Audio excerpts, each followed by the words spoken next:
E eu te convido a abrir a palavra de Deus em Deuteronômio. Hoje nós vamos ler bastante.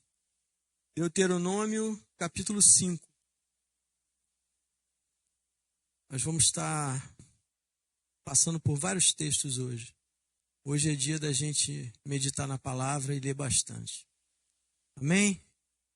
A palavra de Deus diz assim, a partir do Deuteronômio 5, a partir do versículo 22. A palavra de Deus diz assim: Estas palavras falou o Senhor a toda a vossa congregação no monte, do meio do fogo, da nuvem e da escuridade, com grande voz, e nada acrescentou, tendo-as escrito em 2 tábuas de pedra, deu-mas a mim.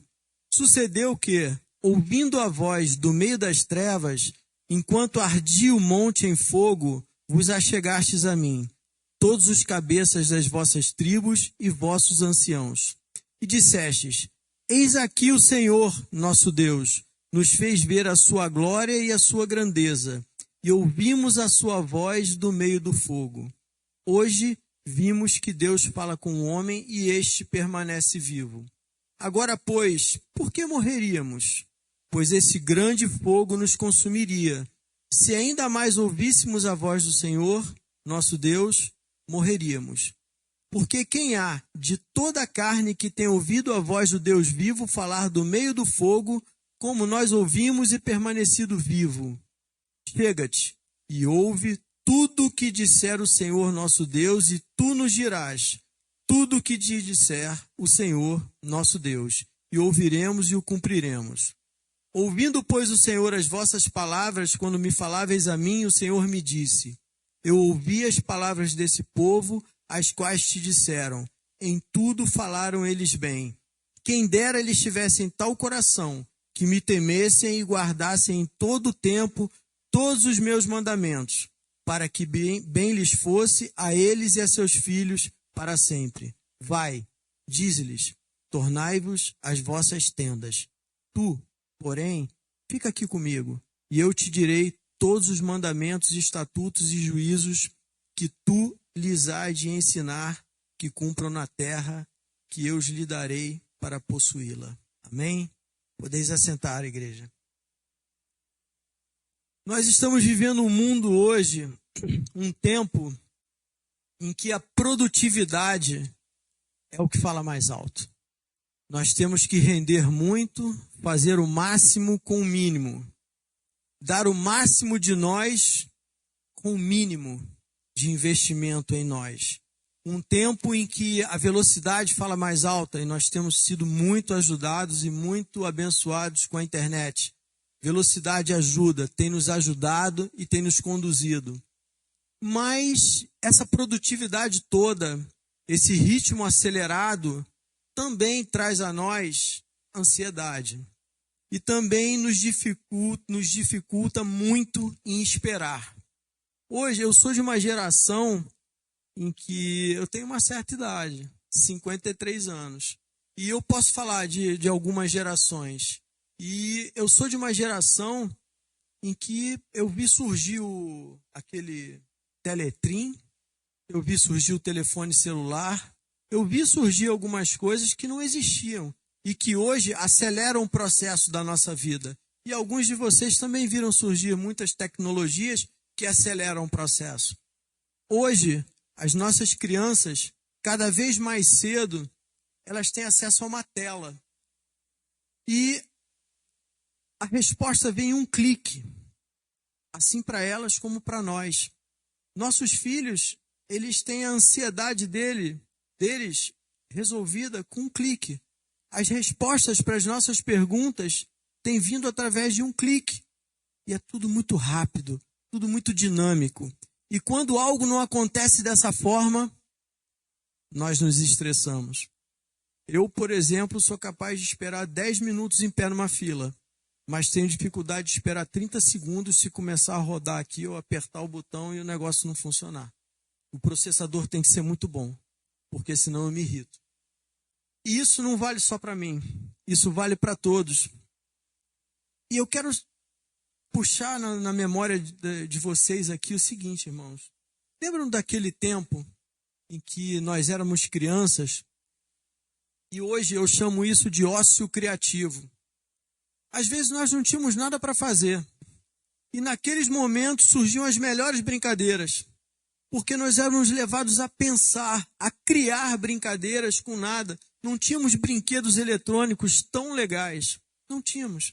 Mas brincávamos com paus, com pedras, com galhos, com bola, com pedaço de pau. Quem não jogou taco aqui?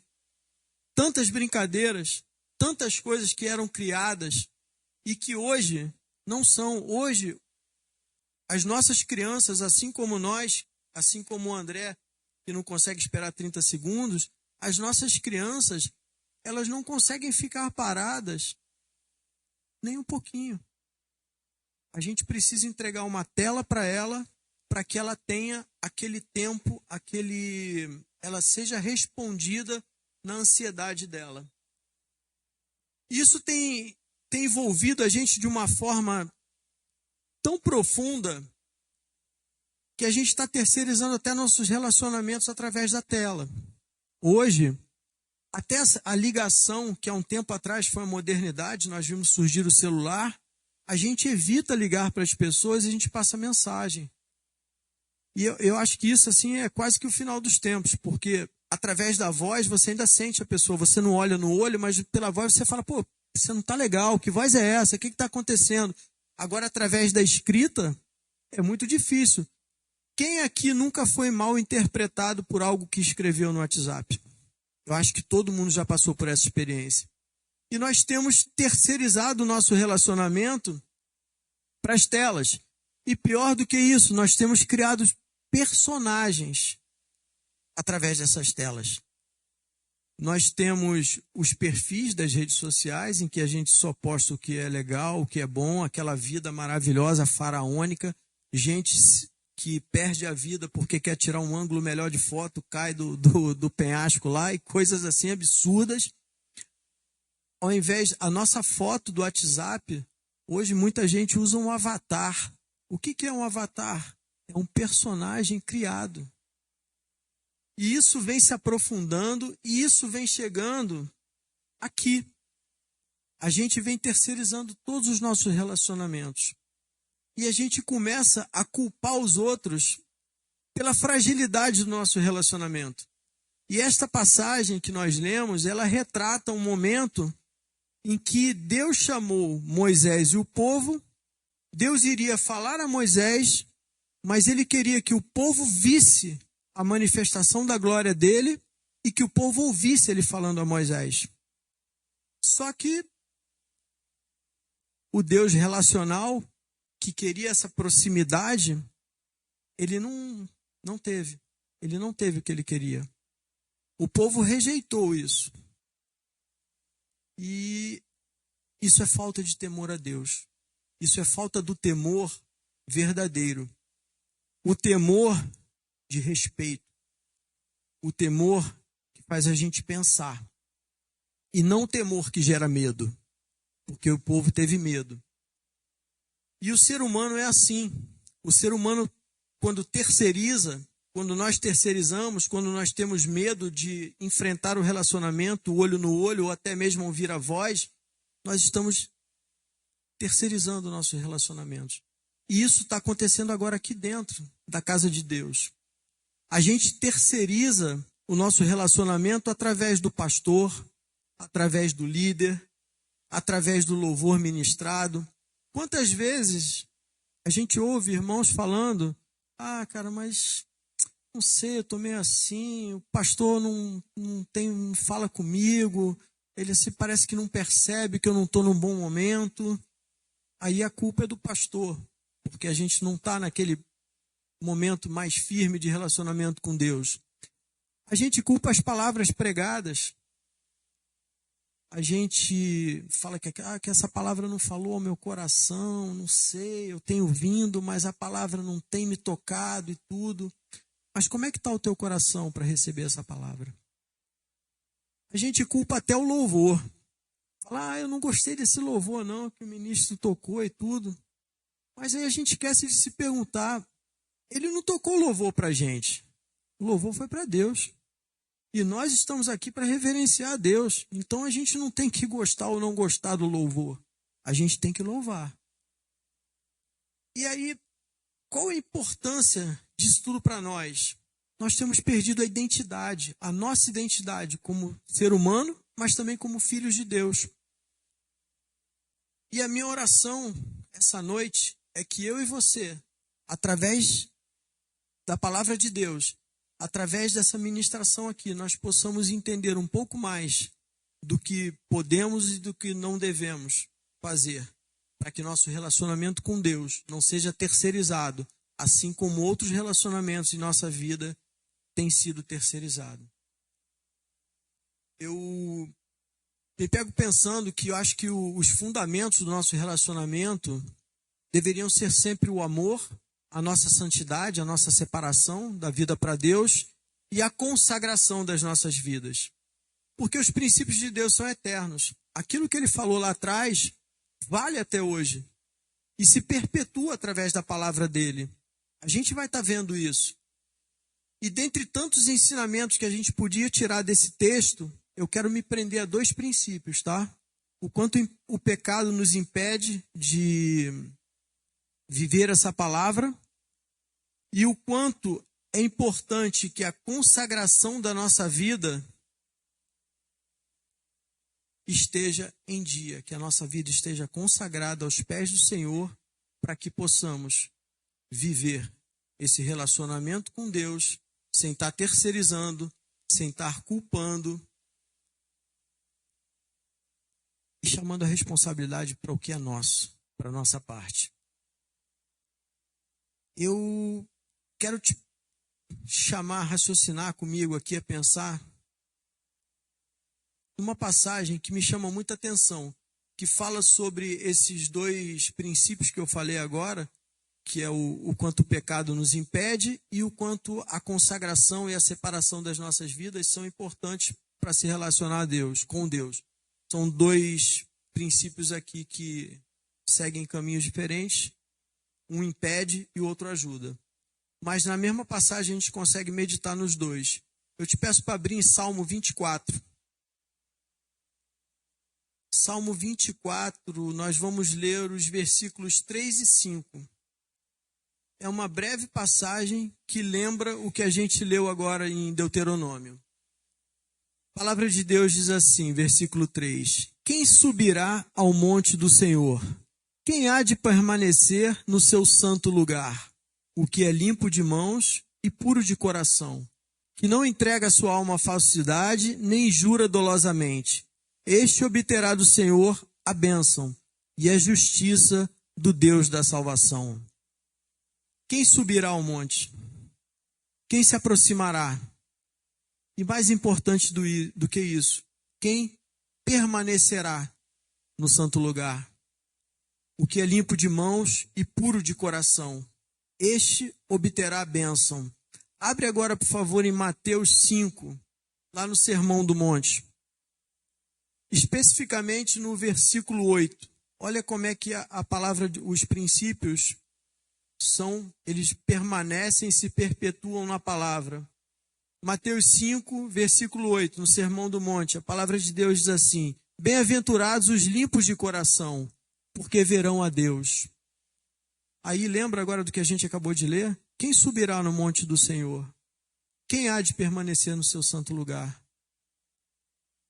Os limpos ou puros de coração. E aí eu te pergunto, a pergunta que cabe para mim e para você, a cada instante, a cada dia. Como enxergar um Deus tão puro com as escamas do pecado nos olhos? O pecado nos separa de Deus.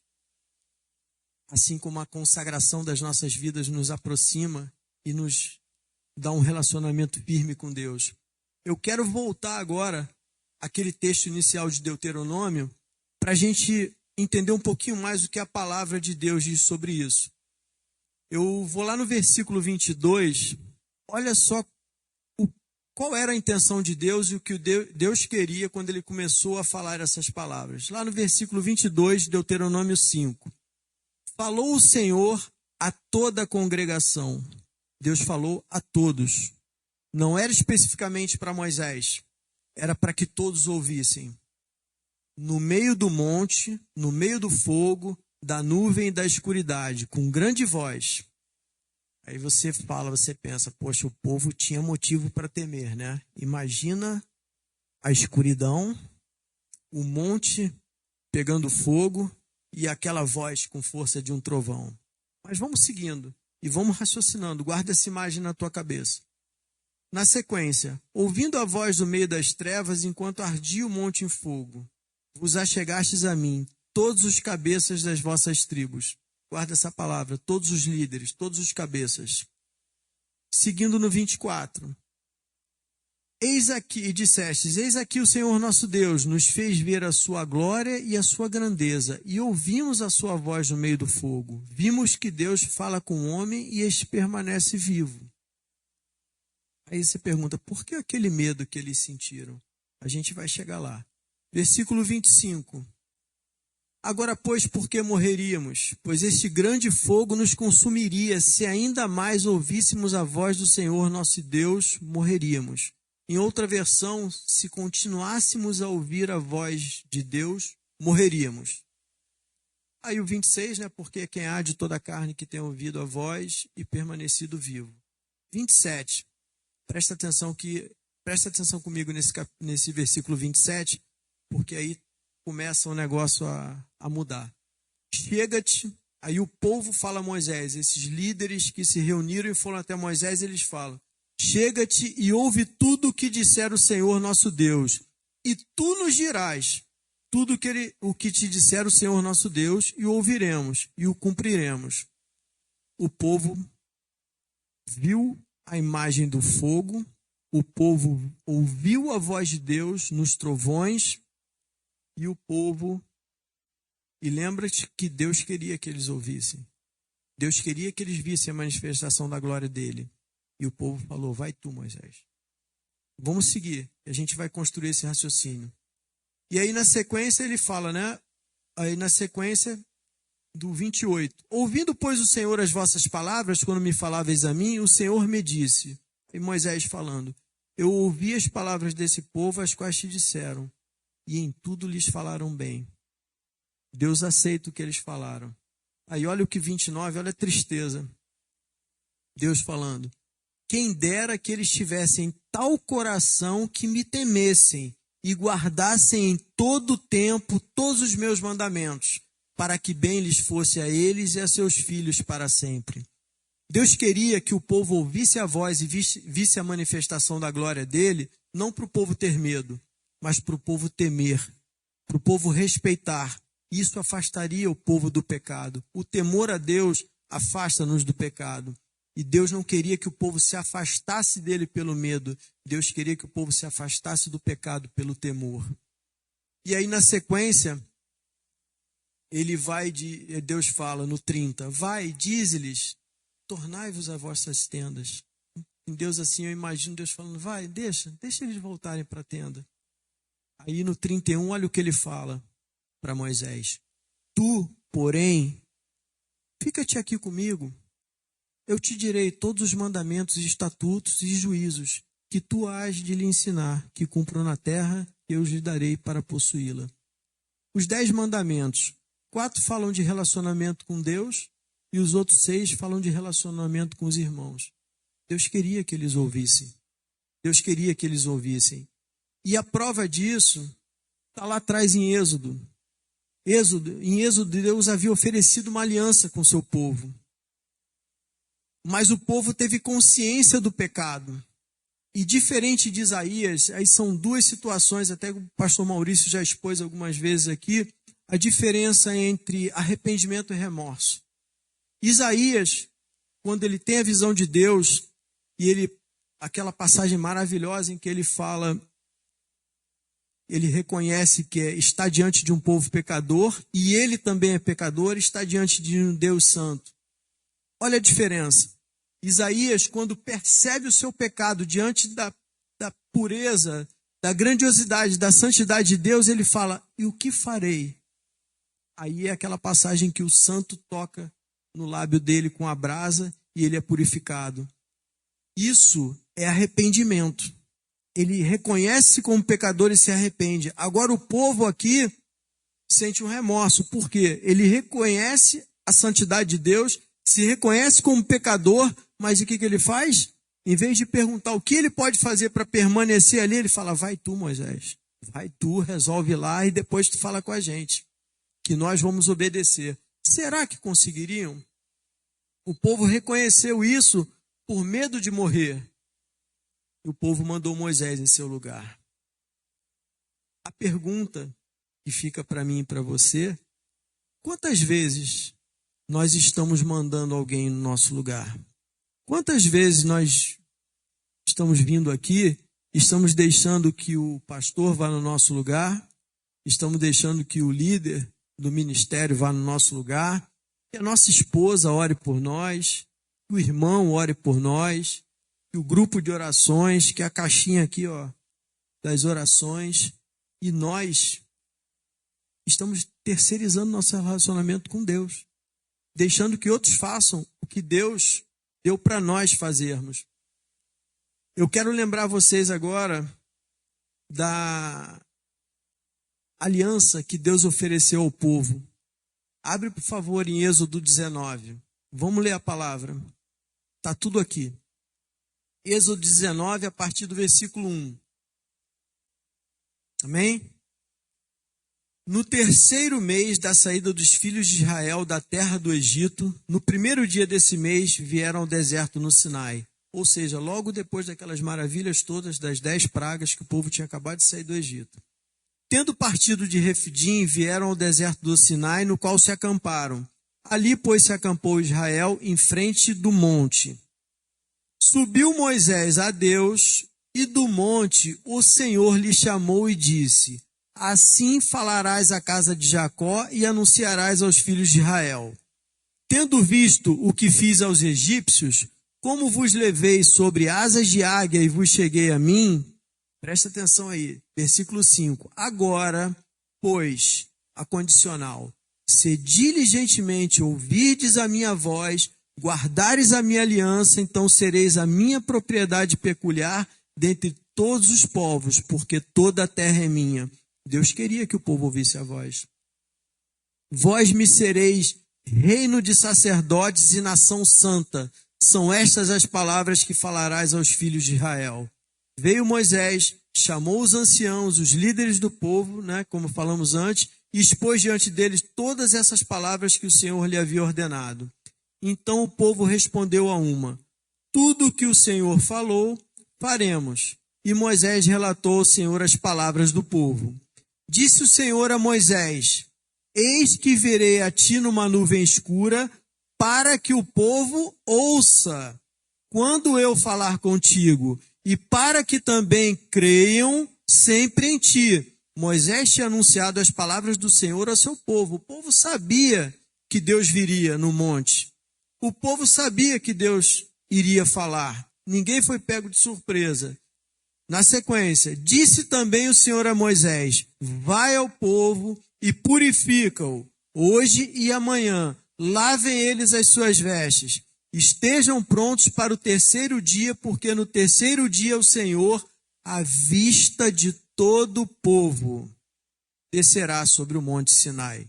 Estava avisado. Deus ofereceu ao povo ser sua propriedade exclusiva, seu sacerdócio real, a nação santa. O povo de Israel seria mediador da graça de Deus, da palavra de Deus para as nações.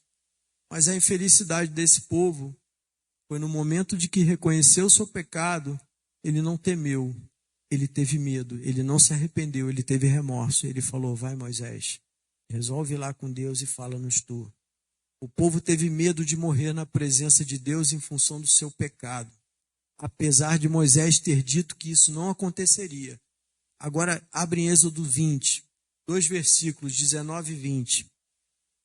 Olha como é que já estava, assim, é como se Deus dissesse: eu vou estar no culto, eu vou aparecer aqui, eu vou manifestar minha glória, e a gente escolhesse não ouvir e não ver.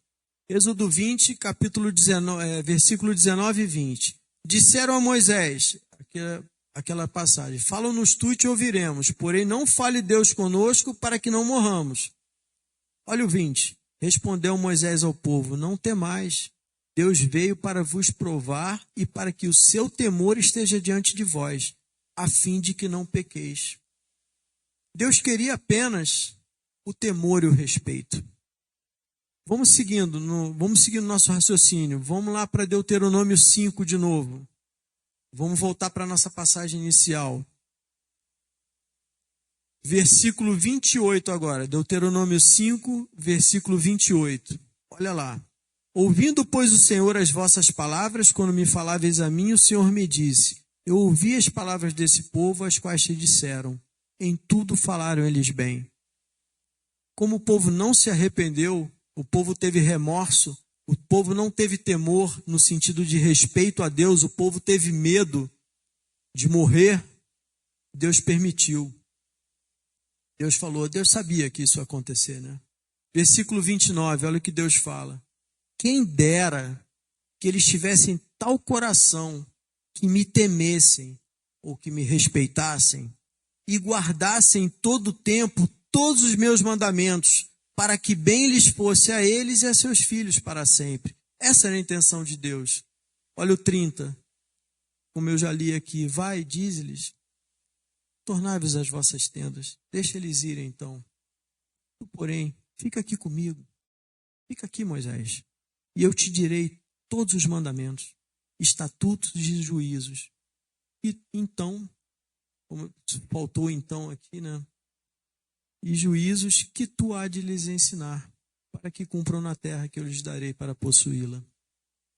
Deus sempre soube que o homem não seria capaz de cumprir a lei. Deus queria que o homem entendesse que a humildade nos coloca no local de dependência da total misericórdia de Deus. Era isso que Deus queria, o temor e o respeito. Deus queria se relacionar com o povo, passar os mandamentos para que se relacionassem com ele e entre eles. Deus queria que o povo fosse um reino de sacerdotes. Nesse versículo 20 que nós lemos de Êxodo 19, fica muito claro. Moisés fala, Deus veio para vos provar, para que o seu temor esteja diante de vós, para que você não peque. A preocupação de Deus era com o que ele já sabia que o homem não ia conseguir fazer. Deus queria que o povo todo se sentisse da mesma forma que Isaías se sentiu, ou que se sentiria lá na frente, né? Que Isaías foi mais à frente. Deus queria que o povo tivesse consciência do quanto pecador era para estar na presença de um Deus santo, e aquilo trouxesse arrependimento. Deus não queria que o povo falasse, não, eu quero sair da tua presença, eu tenho medo de estar na tua presença pelo que eu sou. Deus queria a mudança. Deus não queria que o povo falasse, vai tu, Moisés, resolve lá com ele e depois fala com a gente. E nas nossas vidas, como eu aplico isso? Como eu penso? Qual é a praticidade de eu usar essa palavra? Como que eu vivo isso no meu dia a dia? Nós devemos também buscarmos ser santos, separados para Deus. Lembrar que somos pecadores. Sim, somos santos, separados, devemos estar separados, somos pecadores ao mesmo tempo. O problema é que alguns de nós acham que são santos apenas. E outros acham que são tão pecadores que não conseguirão. Mas a palavra é maravilhosa. E eu quero te chamar agora a ver um outro aspecto dessa palavra. A gente viu o que o povo não fez, o que Deus queria em relação a ele e o povo não correspondeu. Mas eu quero que a gente possa ter o conhecimento do maravilhoso propósito que Deus tem para mim e para a tua vida. Vamos lá na carta de Paulo aos Efésios. Vamos ler a Bíblia hoje, tá? Hoje a gente vai ler a palavra. Hoje a gente vai... Porque, na verdade, se a gente lê essa palavra maravilhosa, ela é infinita, ela não acaba. Eu não tenho nada que eu possa falar que seja tão bom quanto essa leitura. Então eu quero te convidar a ler. Efésios 1, versículo 3, a partir do 3. Bendito seja o Senhor, o Deus e Pai de nosso Senhor Jesus Cristo, que nos abençoou com todas as bênçãos espirituais nas regiões celestiais em Cristo. Olha só os propósitos de Deus para mim e para a tua vida. Antes da fundação do mundo, Deus nos escolheu nele para sermos santos, irrepreensíveis diante dele, em amor. Isso é o que Deus espera de nós, é o que Deus quer. 5. Nos predestinou para ele, para sermos adotados como seus filhos por meio de Jesus Cristo, segundo o propósito da sua vontade. 6. Para o louvor da glória de sua graça que ele nos concedeu gratuitamente no amado. A graça gratuita de Deus que é derramada sobre nós. Nele temos a redenção, pelo seu sangue, a remissão dos pecados, segundo a riqueza da sua graça. Deus sabia que o homem não conseguiria, que ele precisaria sim do sangue de Jesus. 8. Que Deus derramou abundantemente sobre nós em toda sabedoria e entendimento. Ele nos revelou o mistério da sua vontade, segundo o seu propósito que ele apresentou em Cristo, de fazer convergir nele, na dispensação, na plenitude dos tempos, todas as coisas, tanto as do céu quanto as da terra.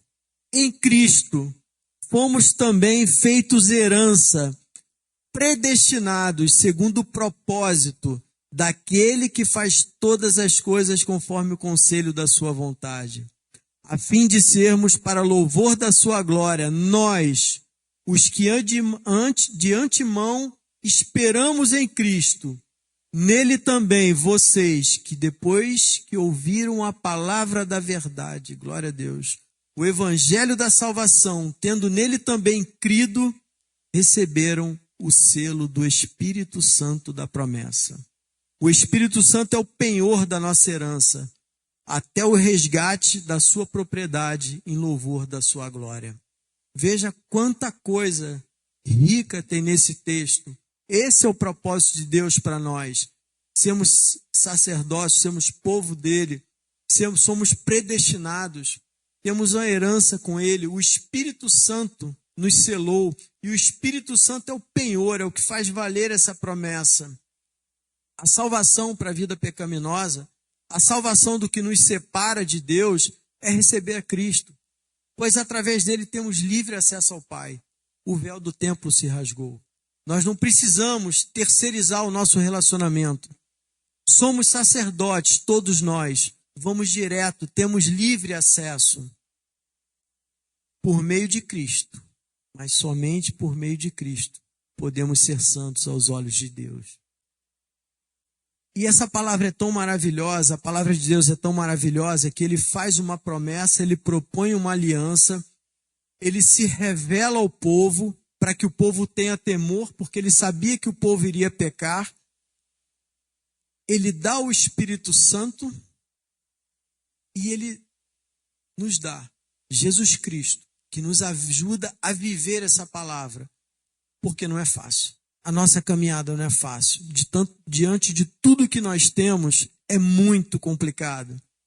E aí eu te digo, como Cristo nos ajuda a viver essa palavra? Eu quero te convidar a abrir agora em Apocalipse. A gente começou lá no início, agora vamos lá para o fim. Apocalipse capítulo 1, a partir do versículo 5. Apocalipse 1, versículo 5. Olha só o que a palavra diz. E da parte de Jesus Cristo, a fiel testemunha, o primogênito dos mortos e soberano dos reis da terra, aquele que nos ama e pelo seu sangue nos libertou dos nossos pecados e nos constituiu reino, sacerdotes para o seu Deus e Pai. A ele a glória e o domínio para todo sempre. Amém? Ele fez isso por nós. Nós somos sacerdotes. Nós temos livre acesso, como diz em Hebreu, entrai confiadamente. Esse é o nosso papel. Não precisamos terceirizar, não precisamos mandar alguém no nosso lugar e não podemos esperar que o nosso líder, o nosso pastor, o nosso irmão, quem quer que seja, faça isso por nós. É o nosso joelho que se dobra. Somos nós que devemos buscar ao nosso Pai. Vamos seguir em Apocalipse, capítulo 5 agora de Apocalipse. Capítulo 5, versículo 5. Nesse momento, João está chorando, porque não há ninguém digno de abrir o livro com os 7 selos. Só para a gente chegar na imagem. E aí um dos anciãos vem até João, e vamos seguir, e diz: não chore, eis que o leão da tribo de Judá, a raiz de Davi, venceu para quebrar os 7 selos e abrir o livro. O único digno. Então vi no meio do trono e dos 4 seres viventes e entre os anciãos em pé um cordeiro, que parecia que tinha sido morto. Ele tinha 7 chifres, bem como 7 olhos, que são os 7 Espíritos de Deus enviados para toda a igreja. Versículo 7. O cordeiro, aquele que parecia que tinha sido morto, foi e pegou o livro da mão direita daquele que estava sentado no trono, o único digno. Em outras versões diz, na NVI diz que ele recebeu o livro daquele que estava sentado no trono. Versículo 8. E quando ele pegou o livro, os 4 seres viventes e os 24 anciãos se prostraram diante do cordeiro, tendo cada um deles uma harpa e taças de ouro cheias de incenso, que são as orações dos santos, a minha e a sua oração. E cantavam um cântico dizendo, olha que coisa linda: digno és de pegar o livro e de quebrar os selos, porque foste morto, e com o teu sangue compraste para Deus os que procedem de toda tribo, língua, povo e nação. E para o nosso Deus os constituíste, repete comigo, por favor, reino de sacerdotes. Eles reinarão sobre a terra. Temos nos sobrecarregado com o mundo, meus irmãos. Nós temos tudo aqui. A palavra nos diz, Deus nos resgatou através de Cristo. O sangue de Cristo nos redime do pecado e Deus nos faz reino de sacerdotes. Reino de sacerdotes.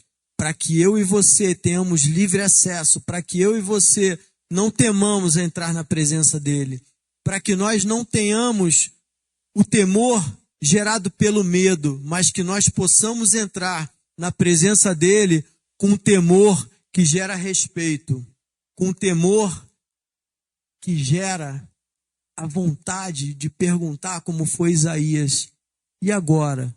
O que eu faço? E agora? Eu estou diante de um Deus santo, mas eu não sou. Eu sou um homem impuro, de um povo impuro. E aí, qual é a resposta que ele tem? A brasa. Esse é o temor que nós precisamos ter. O temor que gera respeito. O temor que nos faz nos questionar quem nós somos ao entrarmos na presença de Deus. Como foi dito hoje de manhã, o temor que nos faz pensar quando viemos aqui prestar louvor a Deus. O temor que nos faz pensar como estamos para estar aqui louvando a Deus. Será que somos fogo estranho no altar? Como está a nossa vida com Deus a cada dia? A verdade é que nós temos todas as ferramentas nas mãos. Nós temos a promessa, nós temos a aliança, nós temos Cristo, nós temos tudo. Mas se nós não tomarmos posse, nós não dermos o passo inicial, nós não fizermos a nossa parte, não tem jeito. O pastor não pode fazer por mim. O líder lá de ministério não pode fazer por mim. O meu irmão não pode fazer por mim. Ninguém melhor do que eu para fazer aquilo para que o Cristo, para que Deus me predestinou. Lá atrás, Deus já sabia o que Ele queria. E Ele mostra, Ele nos revela, mas parece que nós deixamos passar. Nós deixamos que isso passe e, em muitos momentos, na maioria dos momentos, queremos que alguém faça por nós. Estamos terceirizando. Será que não estamos fazendo também igual o povo lá? Falando, pô, vai lá, Moisés, ouve lá, vê o que ele tem para dizer. E aí vem aqui e fala pra gente que a gente vai obedecer. Cara, será que vai obedecer? Será que é isso mesmo? Por quê? Por que terceirizar o nosso relacionamento com Deus? Por que desperdiçar uma chance tão valiosa, tão preciosa, de uma aliança tão maravilhosa? Será que quando eu venho aqui, domingo após domingo, quinta-feira, o dia que seja, será que eu não estou, de alguma forma, terceirizando? Será que eu não estou, de alguma forma, culpando a fragilidade do meu relacionamento com Deus a outras pessoas? Pense nisso. Será que eu estou desperdiçando aqueles momentos que eu poderia estar lá diante de Deus, na minha casa? A tecnologia me auxilia, a tecnologia me faz ganhar tempo, é maravilhoso. E o que eu faço com esse tempo? Aonde eu invisto esse tempo? E aí eu chego aqui, venho com um coração sobrecarregado de tudo aquilo que o mundo me traz e quero que o ministro de louvor me faça chegar na presença de Deus com o louvor que ele está ministrando.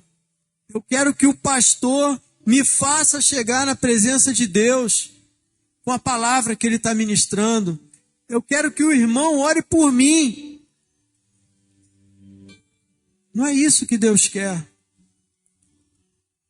Deus, como lá naquele momento, ele queria que o povo ouvisse a voz, ele queria que o povo visse a manifestação da glória dele, para que o povo reconhecesse quem ele é e quem esse povo era e o que precisava para ter esse relacionamento com Deus. Pense nisso, meu irmão. Eu queria deixar um último versículo aqui. Esse eu acho que não está nem no PowerPoint. Para que a gente possa refletir nisso. Ele está em 1 João, capítulo 3 de 1 João, versículos 1 e 2. Além de tudo isso que eu falei, que Deus preparou, Ele ofereceu aliança, Ele quer falar conosco, é um Deus relacional que quer falar conosco, é um Deus que mostrou como temermos a Ele, um Deus que nos deu Cristo, que nos redimiu através do sangue de Cristo. Além de tudo isso, ainda tem uma recompensa. 1 João 3, 1, 2. 3, versículos 1 e 2. Olha que coisa linda. Vede que com grande amor nos tem concedido o Pai, a ponto de sermos chamados de filhos de Deus. E de fato, somos filhos de Deus. Por esta razão, o mundo não nos conhece, porque não conheceu a Ele mesmo. Amados, agora somos filhos de Deus, e ainda não se manifestou o que haveremos de ser. Presta atenção nisso agora. Sabemos que, quando Ele se manifestar, seremos semelhantes a Ele, porque haveremos de vê-lo como Ele é. Como Ele é. Deus está avisando antes, como Ele avisou o povo lá. Eu vou vir. Jesus vai voltar. Vocês vão ver a manifestação da minha glória através do meu Filho. E aí eu te pergunto, meu irmão, como é que eu e você vamos estar nesse dia? Como é que nós vamos estar? Nós vamos estar como Isaías e vamos reconhecer o nosso pecado, vamos nos arrepender e falarmos: Senhor, e agora? O que eu faço, Senhor, para continuar na Tua presença? Lembra do Salmo 24 que a gente leu? Quem subirá ao monte? Quem permanecerá na presença do Senhor? Os que são limpos, mãos limpas e coração puro. Nós iremos ver Deus como Ele é. Está tudo aqui. Deus está nos revelando como revelou o povo. Cabe a mim e a você tomar posse disso a cada dia. Usarmos a tecnologia, ganharmos tempo e sermos como Isaías. Nos arrependermos verdadeiramente. Não precisaremos ter medo de estar diante do Pai, Não falaremos para ninguém no nosso lugar. Nós vamos fazer questão de ir, porque sabemos que somos pecadores, mas o sangue de Cristo nos lava desse pecado e nós temos livre acesso ao Pai, que é um Deus relacional. E vamos lembrar a cada dia que viermos aqui que o culto é a adoração daquele que conhece e teme a esse Deus e respeita esse Deus. E que jamais estejamos terceirizando nosso relacionamento com Deus novamente.